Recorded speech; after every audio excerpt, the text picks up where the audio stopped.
it's Vegan Crazy Bag Lady. So this is a requested video which I've had a few of my lovely subscribers ask me to do. So today we're going to do a roast chicken dinner, which most people in England probably have a roast dinner on a Sunday, but obviously you can have them any day of the week. So today is Thursday and we're in the middle of a heat wave in England, so I can't believe I'm doing this because it is so hot.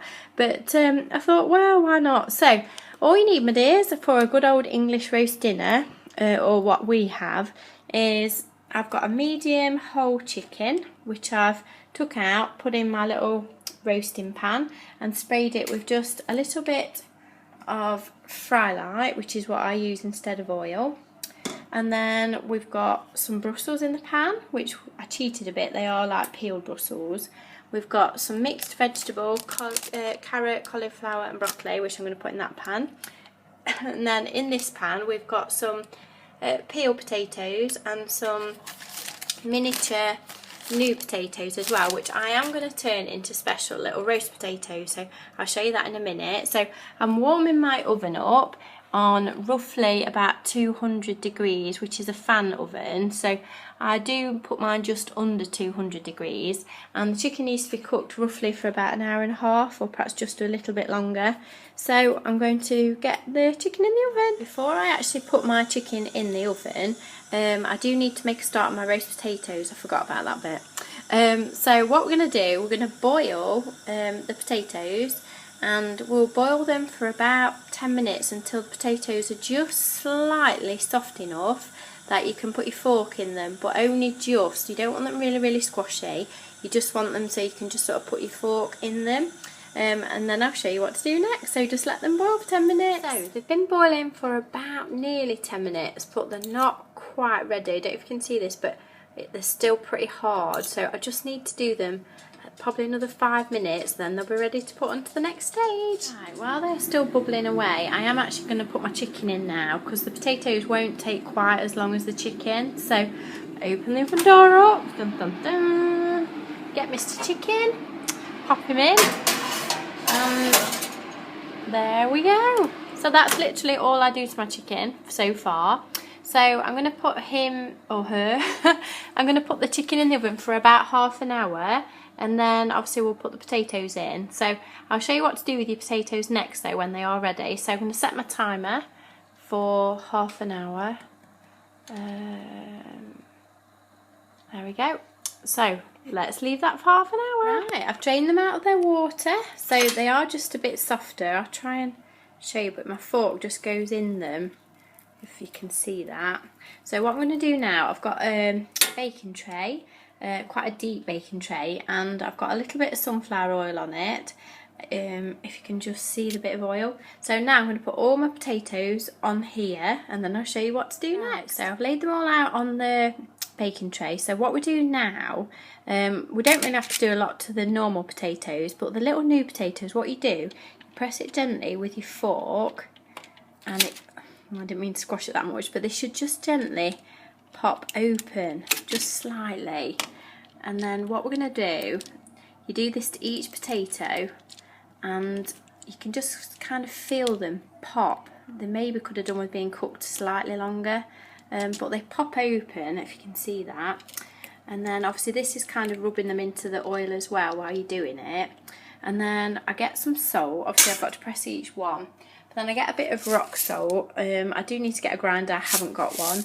So I'll have it on the smaller hole so that not so much comes out, but you sprinkle the rock salt all over the little potatoes. And obviously some of it goes into the little grooves and it makes them really crispy. So you sort of cover them in salt, press each one, cover them in salt, and then put them in the oven alongside your chicken, and they probably take, well, you can leave them for about an hour, but I do keep my eye on them as I'm cooking.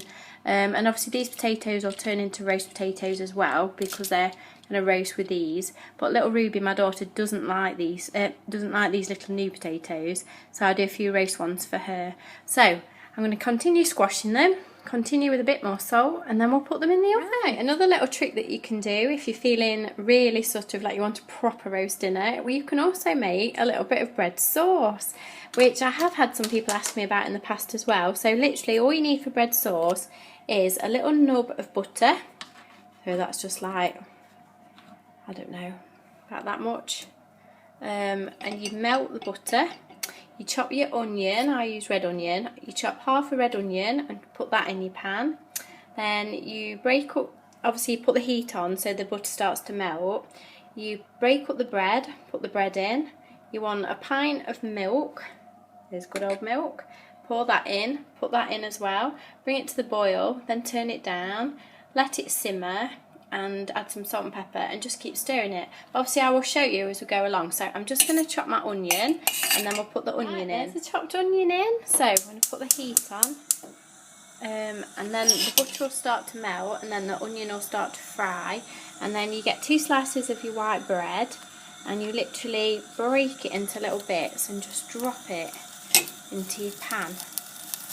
I hope this is all making sense because I'm really not a good chef. I'm not into cooking at all. These are just little homemade recipes that my mum and my grandma taught me over the years, so I hope you're enjoying it. I can trust me though, the stuff I'm making tastes so yummy. So I'm going to get all the bread in and then we'll add the milk. So your mixture will look like this, and then you turn it up full so that you bring it to the boil, and then you turn it back down and let it simmer and keep stirring it every so often because they do stick to the pan, so you have to be careful, and obviously don't let it boil over, otherwise the milk will go all over your oven and make a horrible mess, which is not what you want. So we're just going to let it boil and then keep stirring. It's starting to thicken up, so I've been stirring it on and off the last few minutes, so hopefully yours should start to go like this as well. My chicken's been in the oven for nearly 30 minutes, so as you can see it's starting to brown up nicely on the top. So I'm just going to pop my potatoes in as well, because obviously they take about an hour. I'm just going to put those on the top shelf and then put them back in, and they will be in there for an hour, but obviously I'm going to continually every so often just open the oven door and check on them and just keep poking them. I'll carry on stirring my bread sauce. I flick the hob on for my vegetables and my Brussels, and really that's all the cooking underway. So it's been cooking for about half an hour and it's like really thick. I'm going to put a bit of salt and pepper in it, which will start to give it some flavour. That's a bit of salt and some pepper, and then we'll mix it up and keep on letting it bubble. But obviously remember to keep stirring it, do not leave it because it will stick to the pan and then it makes a right mess. I mean, you can even, probably after about another 5 minutes, switch it off for a bit and then it'll sort of set itself, and then you can warm it up again just before you serve your dinner. Oh, I'm so hot, I can't tell you. So I hope you're enjoying this cooking. Right, my potatoes have been in the oven for half an hour, so I've just took them out. I'm just going to give them a little poke round. So obviously the more they're squashed, the more sort of little crispy bits you get. They're getting there, they're not ready yet obviously, they've got to brown up quite a lot more, but starting to look nice. So that's them sort of poked about, and I'm going to put them back in the oven for another half an hour. And then the chicken has obviously been in the oven for an hour, so there's the chicken roasting away. Smells lovely. 8 minutes left, so I thought we'd just have a quick look at how the potatoes are doing. Yep, looking good to me. And then there's my chicken. Woohoo! Not long now it is. And then I've left my bread sauce switched off for a bit, so it has sort of set a bit, but once you stir it all up it will still be really, really nice. I've cooked my veg, so I'm going to drain those off in a minute and get those doled up. And then I'm getting my gravy ready.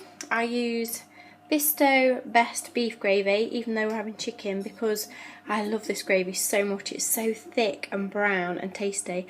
It's my favourite. So I put about 5 teaspoons in, or just over big.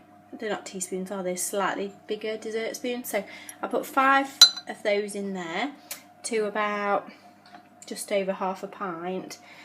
So let's get the veg doled up.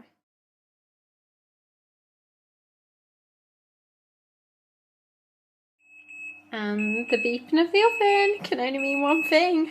Dinner's ready! Yay! We're excited. Yeah. After an hour, your potatoes should look like this. And then after an hour and a half, your chicken should look like that. So I'm going to dull up the potatoes and then obviously going to slice up and carve up the chicken and then put the gravy on and then we're about done. And there, ladies and gentlemen, is a traditional Sunday roast chicken dinner. But obviously it's not Sunday, it's Thursday. So I hope you enjoyed my little tutorial. I hope it was useful and I hope I've inspired some of you to have a go at a roast dinner. You can see it really wasn't that hard. And it tastes absolutely beautiful. I hope this is making you hungry.